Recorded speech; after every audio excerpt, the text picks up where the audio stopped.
noite. Boa noite a todos. Já estamos aqui aguardando a presença de vocês para iniciarmos a palestra da noite. Foi muito importante ouvir o hino do Vicente de Paulo. E eu vou informando a vocês que estão chegando que o hino do Vicente de Paulo foi composto por Manuel do Nascimento. Manuel do Nascimento era um tenente da Polícia Militar de Pernambuco, maestro da banda da Polícia Militar. Foi um dos presidentes do Vicente de Paulo, nos primeiros anos de fundação. Seu Manuel, ele dava aula de música para a gente e para as crianças. Era muito bonito ver as crianças, alunas da Escola Vicente de Paulo, cantando essa música. E a gente sente saudade hoje de não ouvir pela mocidade, nem pelas crianças da evangelização. Esse é o hino do Vicente de Paulo. Ele incentivava muito a mocidade, né? E a gente guarda com muito carinho a lembrança do seu Manuel do Nascimento. Então, acho que já dá para a gente ir conversando sobre o tema da noite. Estou vendo vocês chegando. Mira está ali, José Vieira, Cássia, Júnior está aí também, Evalda, Raposo, Marcos, Amarildes, Cátia, ok, Silvia. Bem, já estão todos aqui, o Juliano está conosco já. Então, vamos começar a conversar sobre Vicente de Paulo. Que a paz, a luz do Divino Mestre Jesus se faça conosco. Estamos em festa. Apesar de tudo isso que está acontecendo lá fora, nesse momento, que haja festa no nosso coração, como uma gratidão a Vicente de Paulo por ter nos recebido, por tudo que temos, que aprendemos aí, por tudo que ele nos deu de confiança, de esperança, de incentivo, de força, para que a gente não olhasse para trás e desse continuidade às tarefas que aí iniciamos. Vicente de Paulo está completando 82 anos. Foi justamente o fruto de uma história, numa época muito difícil, aqui no bairro da Iputinga, quando o sargento da polícia, João Barreto, resolveu juntar um grupo de amigos para conhecer a doutrina espírita, para estudarem as obras da doutrina espírita.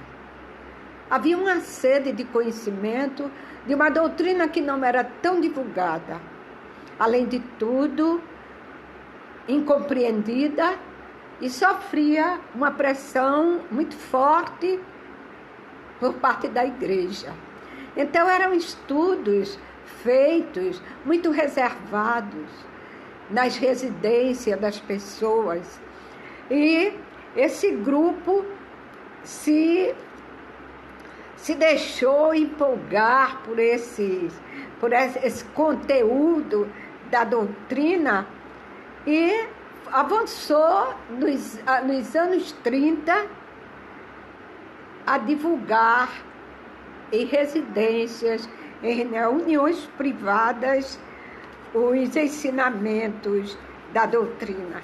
Era uma espécie de evangelho no lar, muito discreto, sem que as outras pessoas não se sentissem incomodadas. Então, à proporção que o tempo foi passando, eles sentiram então uma necessidade de ter um lugar para se reunir e começar esse estudo. Quando o estudo vai avançando e as pessoas começam então a procurar o grupo para solicitar passes, não é? Para ter um atendimento levado pelas suas dores, pelos seus sofrimentos, para ouvir uma palavra de conforto. Aí foi aumentando o número de pessoas. Foi então que surgiu uma senhora de nome Maria Lira, posteriormente conhecida por nós como Dona Maroca. Ela então residia aí onde está localizado o Centro Espírita Vicente de Paula, hoje. Então, nessa reunião, ela passou, ofereceu a salinha dela para que as reuniões fossem feitas. Com o tempo, essa sala foi ficando cada vez menor. Aí também, politicamente, houve uma mudança no país. Essa mudança trouxe, então, o período de ditadura do governo Vargas. Aí, os centros espíritas passaram a ser perseguidos. Então, já não podia mais se fazer reunião só ali naquele lugar. Se fazia escondidos, corria para lá. Quando eles menos esperavam, na casa de alguém, a cavalaria já estava passando pela rua, porque alguém já havia denunciado. E contavam os nossos antigos diretores que muitos deles, às vezes o último que ia sair era 1, 2 horas da manhã, escondidos, porque não podiam fazer a reunião. Com esse movimento, o que aconteceu? O espiritismo foi proibido de ser professado aqui no Recife. E foram fechar todas as instituições. E fecharam, com exceção da Federação Espírita Pernambucana e as instituições que eram centralizadas lá no centro do Recife, né? Onde tinham homens de cultura, alguns deles de influência no governo. Então, essas instituições não foram mexidas. Mas nos subúrbios, todas as instituições foram fechadas. E o que aconteceu? Houve, então, uma necessidade dessas instituições se reunirem e criarem uma instituição que garantisse o funcionamento das casas espíritas. Aí foi então que eu descobri, estudando, pesquisando para os 70 anos da Comissão Estadual do Espiritismo, que o Vicente de Paulo já usava o seu nome e já estava uma sociedade formada. Porque a Liga Espírita criaram então a Liga Espírita Suburbana para defender os interesses das pequenas instituições, uma vez que eles buscaram o auxílio das grandes e de grandes espíritas de influência e não encontraram apoio, porque eles se seguraram também onde eles estavam. Mas aí, na Liga Espírita Suburbana, Ali tem nomes extraordinários que é uma outra história, é uma coisa a se estudar. Então, foram chamadas todas as instituições menores dos subúrbios e conseguiram, em março de 1938, fundar a Liga Espírita Suburbana.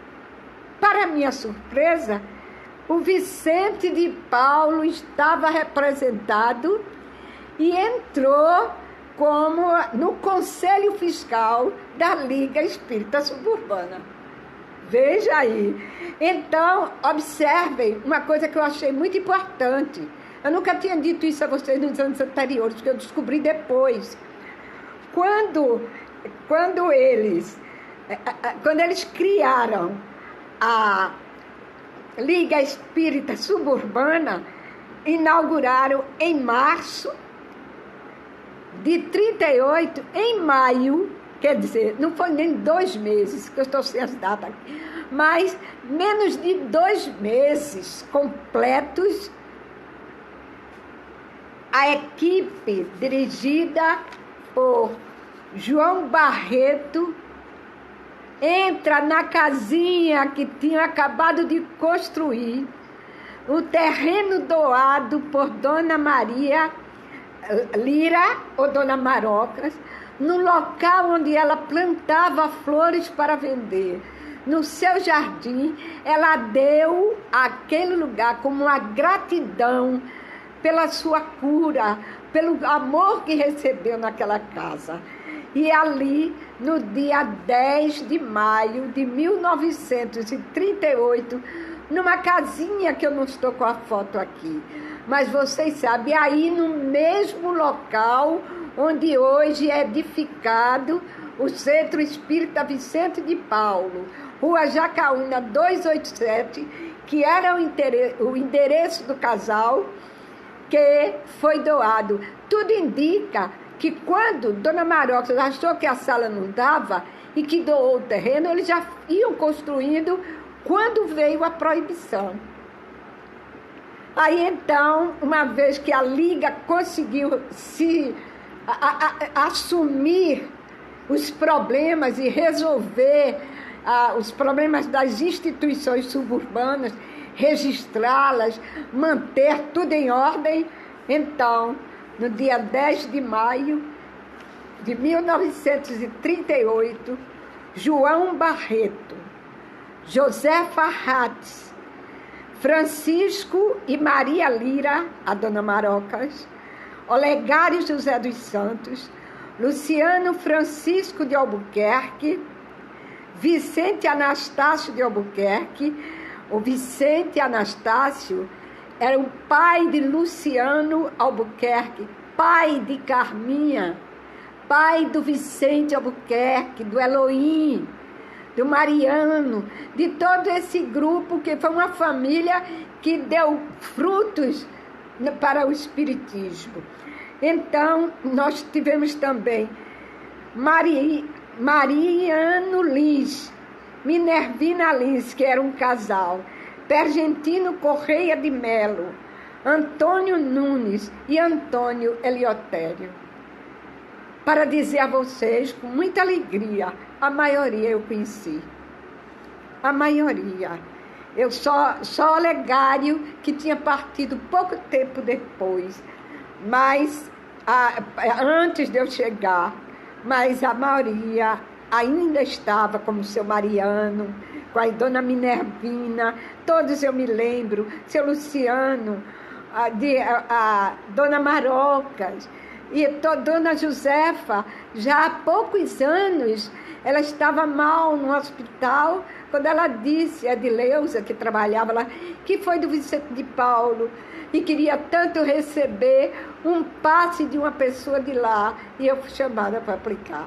Veja, então, eles inauguraram essa casa em maio, e começaram, então, a atividade.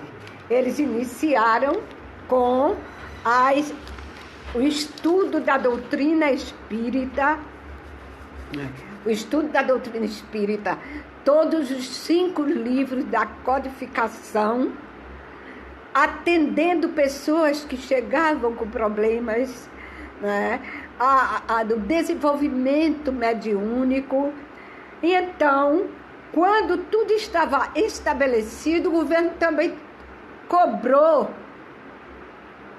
isso, deixou funcionar, mas também exigiu que todas as casas tivessem obrigações a pagar todos os meses para funcionar. E pegou então os centros espíritas, considerou-os como casa de diversões, não como instituição religiosa, associação de bairro, clubes carnavalescos, esses pequenos grupos sociais que abriam nas cidades, para funcionar teria que ser visitados todos os meses pela fiscalização do Estado e pagariam R$200 por uma consulta. E 200, que era o dinheiro da época, e 200 mil réis, ou 100 mil réis por mês. Então os centros não tinham condições de pagar isso. E graças à luta da Liga Suburbana, eles passaram então a considerar a casa de festejo, cada um pagava 5 mil réis por mês. Assim, os centros começaram as suas atividades. Foi criar, além de tudo, o governo de Vargas decretou que toda instituição religiosa, todas as instituições de bairros, casas de festejos, firmas que tivessem mais de 100 funcionários, seriam obrigados a manter uma escola funcionando para alfabetizar crianças e adultos. Então, o Vicente de Paulo, o governo, cria a Escola Espírita Vicente de Paulo. E a Escola Vicente de Paulo, por mais de 30 anos, educou crianças, jovens e adultos na Iputinga. Era muito difícil manter uma professora do Estado. Elas chegavam, que a cadeira era delas, e com o tempo criavam problemas, porque não gostavam do espiritismo, queriam ensinar catecismo, queriam fazer comunhão, e era uma série de coisas, mas, de acordo com o estatuto, não era possível isso. As crianças seriam evangelizadas à luz da doutrina espírita. Então, muitas iam embora. Chegou um tempo em que a nossa casa ficou sem professores, apesar de ter uma atividade muito grande com o estudo das obras, as reuniões de estudo, das reuniões públicas com estudo de evangelho, divulgando o evangelho segundo o Espiritismo. E foram criadas, então, continuaram as aulas da seguinte maneira: à noite, nessa salinha aí, da frente, da pequenininha, se ensinava a adultos. E essa foi a tarefa de Nelson Ribeiro, que era da juventude, tinha casado com um menino pequeno, mas ensinava à noite, ele alfabetizava adultos. Com eles também, outras jovens se uniram nesse trabalho. Marlene Gonçalves também, Rosita e Eliette Lacerda. Quando eu cheguei no Vicente, sim, em 1943, o Vicente de Paulo já estava era Manuel do Nascimento, esse que fez o hino, que era presidente. Então, Severino José da Paixão cria a primeira mocidade, primeiro departamento de mocidade do Centro Espírita Vicente de Paulo. E também dizer para vocês, o primeiro casamento que saiu de uma jovem foi de uma jovem com Manuel do Nascimento, primeiro casamento de João Vicente de Paulo. Então, agora, logo depois, Severino José da Paixão, que é o nosso querido Paixão, assumiu a presidência do Vicente de Paulo. Paixão era um homem dinâmico, apesar de ser uma pessoa de pouca cultura. Na realidade, todos esses fundadores que vocês viram, com exceção do sargento e também de seu Manuel do Nascimento, que se juntou logo em seguida ao grupo, tinham cultura, mas a maioria era constituída de pedreiros e auxiliares de pedreiro. Paixão era funcionário da Texaco, mas Paixão só tinha o primário. Mas ele intensificou o movimento de mocidade da várzea até a Madalena. E nós do Vicente de Paulo é que passávamos para esse trabalho. Quando eu cheguei, em 1959, a escola Vicente de Paulo estava sem professora. E então, à noite, continuava sob a direção de Nelson e com Marlene. E então, eu assumi a escola pela manhã, o curso primário até o curso de admissão. E me ajudava com os pequenininhos Maria da Paixão, que era uma jovem que aí morava. Então, tomamos conta da escola até a chegada de Dona Rosalva Paraíso, que foi quem deu continuidade. Bem, o Vicente de Paulo, já em 1970, porque o Paixão saiu do Vicente de Paulo, sofreu uma perseguição muito grande de instituições outras próximas assim, e nos deixou. Foi uma falta muito grande. Mas a mocidade já era tão dinâmica que nós criamos um próprio teatro, o Teatro Espírita Leopoldo Machado. E levamos peças espíritas para várias instituições em benefício delas e da nossa. Para a construção começada por Paixão foi incentivada para que o teatro conseguisse meios para construir. Levamos muitas peças, o teatro caiu no gosto e muita gente se tornou espírita pelo teatro do Vicente de Paulo. Uma dessas pessoas que o Vicente de Paulo conquistou pelo teatro foi Nininha, que foi uma grande trabalhadora do Vicente de Paulo. O nosso irmão, doutor Enaldo Campelo, foi a força desse teatro. Ele ia conosco para toda parte, sempre fazia a prece antes de iniciarmos. Logo depois, com a saída de Paixão, vem João Barata de Moraes. Foi quando se adquiriu esse terreno anexo, onde hoje é o departamento, foi criado como o departamento médico, o ambulatório médico. João Barata também foi uma criatura extraordinária, dinâmica, educado, de conhecimento. Ele era assessor de diretoria da Texaco e era uma pessoa muito eficiente. Foi uma das pessoas mais bem organizadas com que eu trabalhei. Então, o Vicente de Paulo, com seu teatro, com um grupo de jovens, a mocidade do Vicente de Paulo passou a ser conhecida. E foi justamente nessa mocidade, quando a saída de Paixão, nós ficamos resumidos a eu e Marlene. E até o departamento feminino eu tive que ficar à frente até que as outras pessoas voltassem, fossem conhecendo a verdade, para que o Vicente de Paulo pudesse respirar e dar continuidade. Então, comigo e Marlene, em 1961, cheguei em 59, em 61, eu fui chamada por dona Blandina Filipine Ferreira para assumir o departamento de juventude da CE.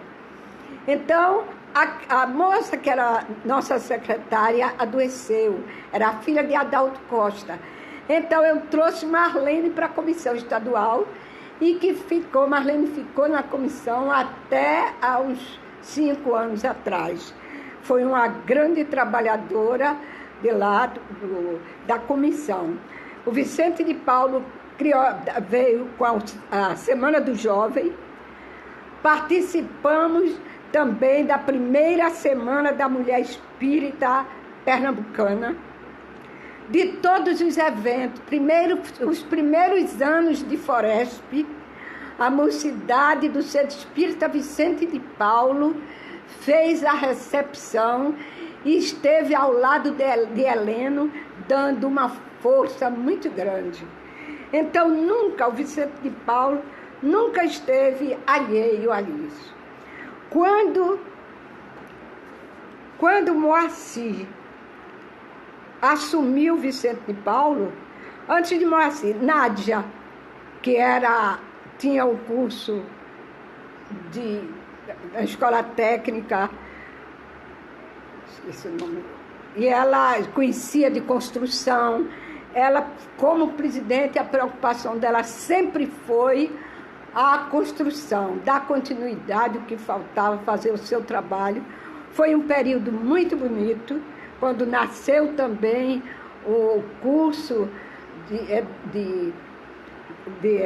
ligados aos estudos de Joana de Ângeles, através de Isabel. Muita coisa bonita aconteceu. No Educação do Sentimento, foi um evento muito bonito que durou alguns anos. Na gestão na gestão, depois de João Barata, foi Dona Judite. Dona Judite, ela não teve um tempo assim correto, como dirá, porque ela adoeceu várias vezes durante o período.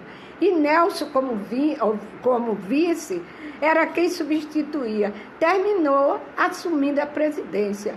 Durante mais de 10 anos ou 12, Nelson presidente e nós como vice. E Nelson conseguiu concluir o ambulatório. Porque o nosso primeiro ambulatório era essa salinha onde a gente atende nas sextas-feiras. Ali foi o primeiro ambulatório com o doutor Emanuel Malheiros. E depois do outro, a gente teve a participação de doutora Valdeci, que foi um trabalho extraordinário que ela fez com as mulheres